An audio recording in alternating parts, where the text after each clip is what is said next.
Do not forget my stories, Senua. I am with you still. Out of hell you have come, and now find yourself in Midgard, the world of men. Do not think it any less dangerous for that. Your path has taken you far from home, across the boundless sea, and you must go on to the heart of this place, to the heart of man. You have seen how the Northmen journey out to conquer, and this is one of their lands, as icy dark as Niflheim, yet as fiery as Muspel. It has not long been claimed, and they try still to tame it.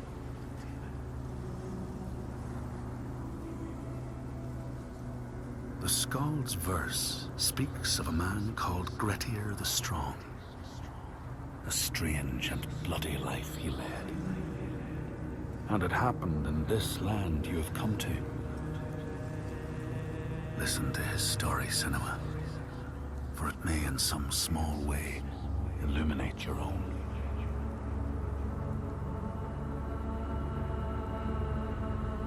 The Skalds say that in Grettir's time, a nearby farm was plagued by hauntings. A shepherd called Glamour was killed by some evil force, found dead in the snow, bloated and black. His body could not be taken to burial, because he was held fast to the ground. So it was left. 3 days after his death, the body was missing.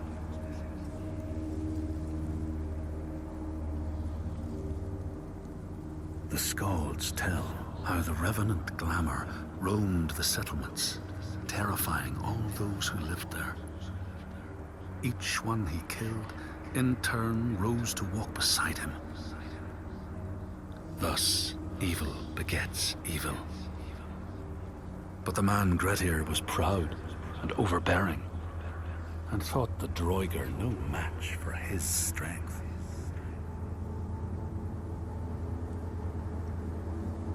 The Skalds say that Grettir fought and killed the Droiger Glamour, but not before Glamour had cursed him.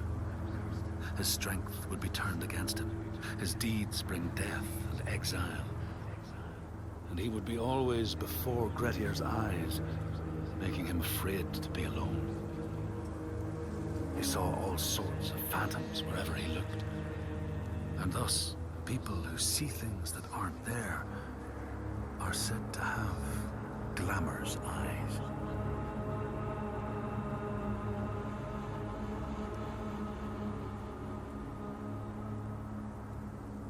The Skalds tell how in the time of Grettir's kinsman Thorgrim, there was a terrible famine.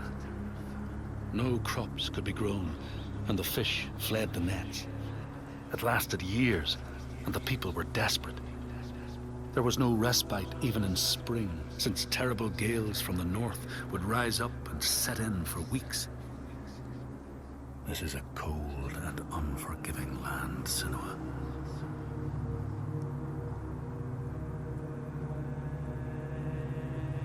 In the time of famine, at the place known as Rifskar, Thorgrim found a huge finback whale, beached and dead.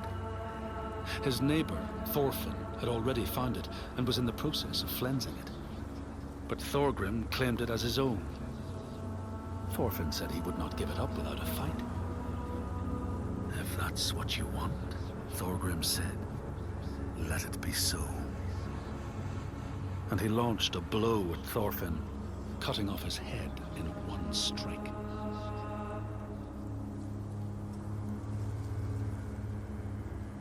The Skalds say that the neighbors fought, armed only with the knives and axes they had brought to cut up the whale, even picking out the whale ribs to beat down their enemies.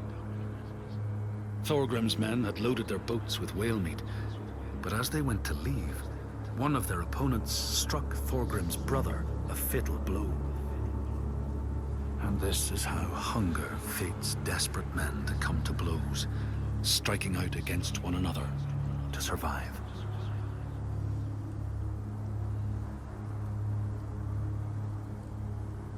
Skalds speak of the time Grettir, traveling with some others, ran into rough weather and docked their boat on an island.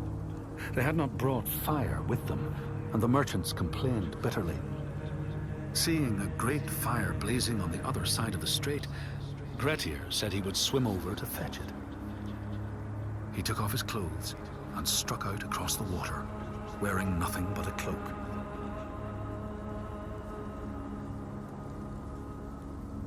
When Grettir came to the farm where the fire was burning, all was peaceful.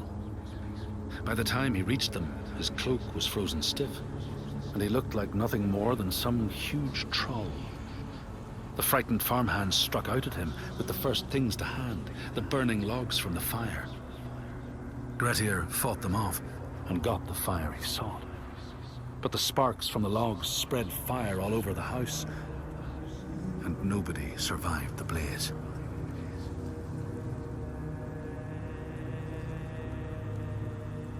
The Skalds say that Grettir swam back across the strait, keeping the fire safe from the water. His friends applauded Grettir's bravery, but when word spread about the massacre at the farm, people took against Grettir. Nobody wanted anything to do with him, and when the news reached the Althing in the summer, Grettir was pronounced an outlaw. All doors would hence be shut to him.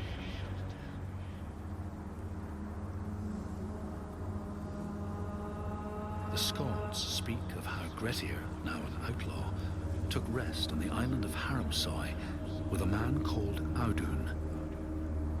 Grettir saw a great yellow glow like a fire rising from the ground. Audun told him it was coming from the burial mound of Kar the Old, who ever since he died had haunted the island, and warned him to stay away.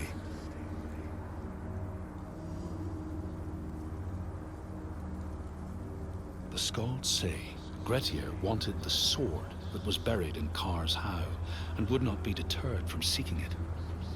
He broke the mound open and started digging until he reached the timber props. By this time it was night. Audun warned him again not to continue, but Grettir threw down a rope and went inside the mound.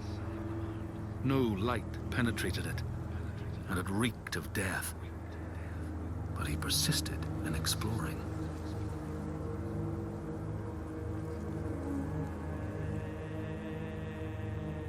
Grettir found the sword he was seeking, Kar's loom, buried in the grave mound. He went to leave, but before he could reach the rope, something grabbed him from behind, and Grettir realized the mound dweller would not let his treasure go. The two fought ferociously until Grettir got the advantage and chopped off the revenant's head. But Kar's loom would prove his undoing, fated to be the sword that killed him.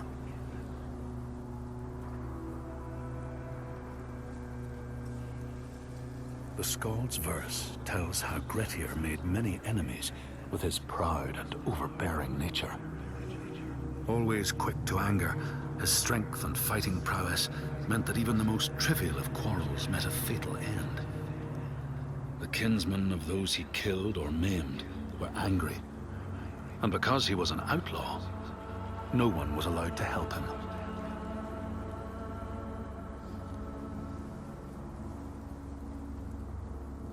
The outlaw Grettir fled to the island of Drangi. His enemies knew he was there, but he was still so strong and fierce, nobody could shift him. Thorbjorn, first among his foe, sent his foster mother to see Grettir. She was a Seithkona and very wily.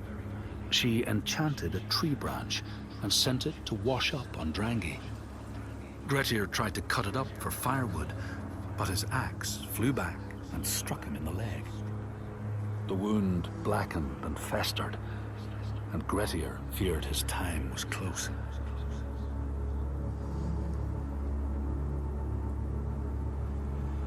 The Skalds say Grettir, wounded by Seithr, was now so weak it was possible for his enemies to defeat him.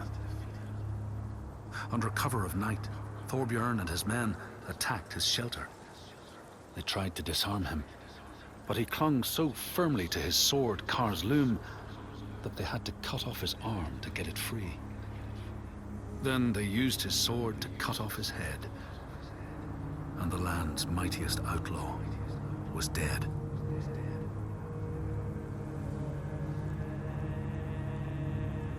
As the Droigar glamour had predicted, all Grettir's brave and fine deeds brought him misery. So fate makes prisoners of us all. But it was Grettir's nature that made him fight the Droigar, and Grettir's nature that led to blood feud and exile. So what is truly our prison, Senua? Is our path ordained, and we powerless to change it? Or do we blame uncertain powers for what we ourselves ordain?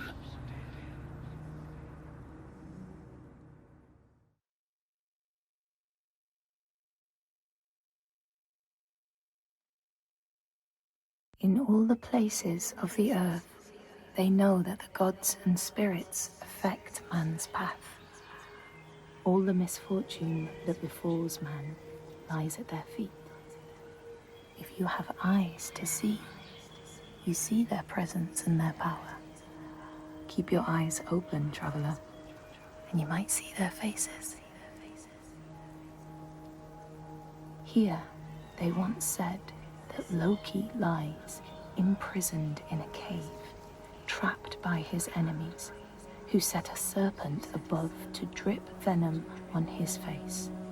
His wife, Sigyn, sits beside to catch the venom in a bowl, but when she must leave to empty it, the poison falls unabated. His pain is so great that he thrashes and writhes. And here above, you see the earth shake and break apart. Across the sea, they know that the earth is carried in the arms of a giant. When he is vexed or injured, he may not carry his burden so gently, and the world will feel his anger and pain. In a land far away, they say the winds are trapped inside the earth.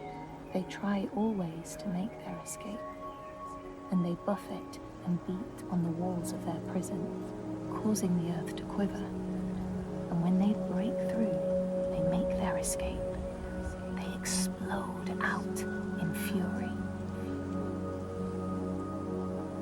In the lands of your birth, people live hidden too, in the hills and stones.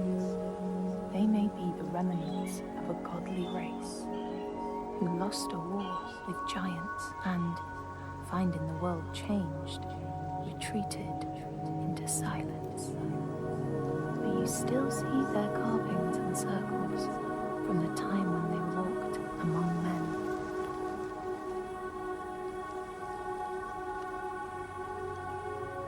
Here, they know that if times are harsh, you may ask of the hidden folk to share their bounty.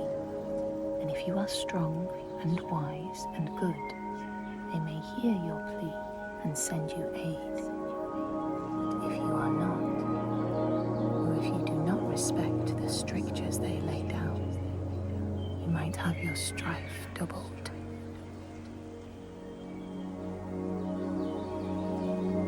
In the lands of your birth, and in these lands too, they know that people can be taken by the secret fair ones.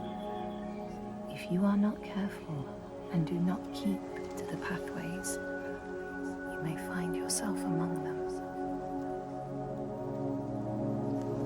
In a land to the east, they know that when a traveler finds themselves lost, it is the fault of the Vadadash, who wait at the crossroads to trick souls passing by. The only remedy is to let your horse lead you home, because beasts have no souls. But if you have no horse, your soul is lost forever.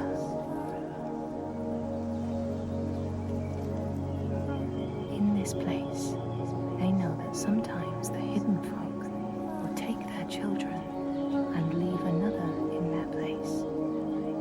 These children may look the same as their own, but will be dazed and far away, or ill-tempered.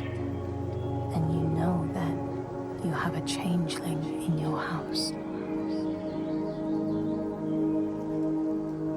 In this land, when people cannot raise their children, they will leave them in a sacred place for the hidden folk to take and care for. Sometimes these children come back, but it is said that they are changed with a wildness in their eyes, and their parents do not want them. These people know that children who have died uncared for can return as Huldufólk, small ghosts clad in fluttering rags. When there are storms, they may cry as they did when they were human, and will look for their mothers until they find them, and never leave them again. In this land, you may catch sight of the Landisir, the spirits who embody the sacred places, the rivers and rocks. Do you see the Lady of the Mountain, the Fyak Kunan, who bathes in the waterfall and lets the drops fall on her shoulders? In the heart of the Northlands, they know the storms are born of the Oshkuredi, the hunt of Odin. The huntsmen ride horses with eyes of fire. Their weapons clash like thunder, and it is best to hide inside, lest your spirit be called to join them. In your lands, traveler, they know that the Kailif, the hag of winter, is the one who hurls sleet and snow upon the land. She lives in a sea rock and rules the waves of the roiling winter ocean with her blackthorn staff. She strikes the ground to destroy the shoots of growing green, so the winter will lie long and low on the land. These people know that the sea god, Ran, sets out nets to trap sailors and drag them to her world. She sends the waves, her daughters, to wreck boats so she will have more men to take. And jealously, she pulls them down beneath the water. People here speak of warriors who can transform themselves into bears when they are enraged.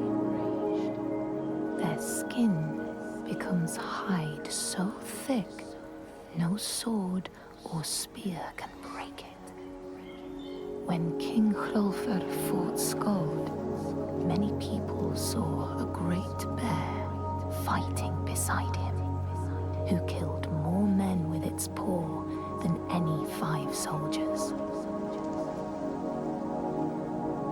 Men here will tell of how Jarl Hakon worshipped the giant Thorgerða and sought her aid in the middle of battle when the tide was turning against him. Fleeing to an island, he pleaded with her for aid. She demanded a sacrifice. She rejected all of his offerings until he, at last, killed his own son in sacrifice. Thorgerða gave aid, and Hakon's enemies saw the giants striding amongst the ships, arrows flying from every finger and never missing their mark. Their morale was sapped, and Hakon won his battle.